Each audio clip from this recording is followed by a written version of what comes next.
To invest in apartments or not?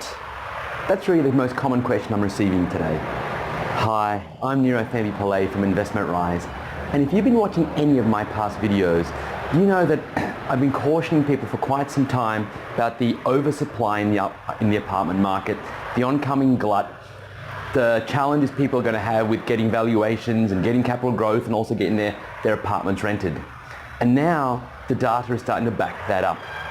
In the March quarter of 2017, CoreLogic, formerly RP Data, reported that 13.3% of apartments were resold at a loss.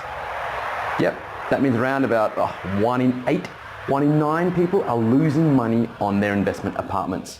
But what's scary is that figure for the March quarter is higher than it was for the December quarter.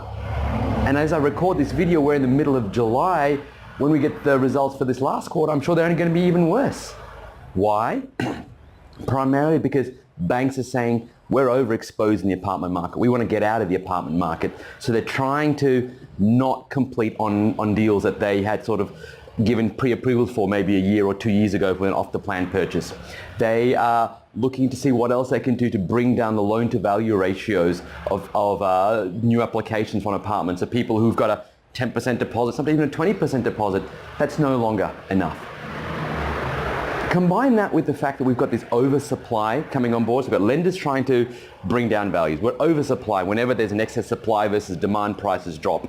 And then we find out that the New South Wales Department of Planning is increasing or trying to increase the number of apartments coming on board. So just yesterday there was an article talking about the Canterbury Racecourse being sold off for up to 18-storey units. Yet the same Department of Planning reported in February earlier this year that there was an excess of over 2,000 units in Canterbury. Now, I'm not saying that bringing on units is a bad thing, because yes, we've got a growing population.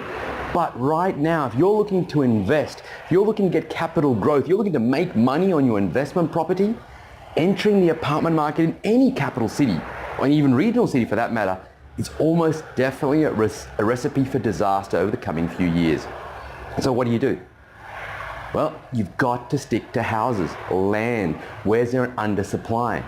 Look for a market that hasn't had a lot of growth in the last few years, but that's just starting to pick up. But as for Sydney and Melbourne, I think the apartment glut is going to affect house prices as well, so look out for that.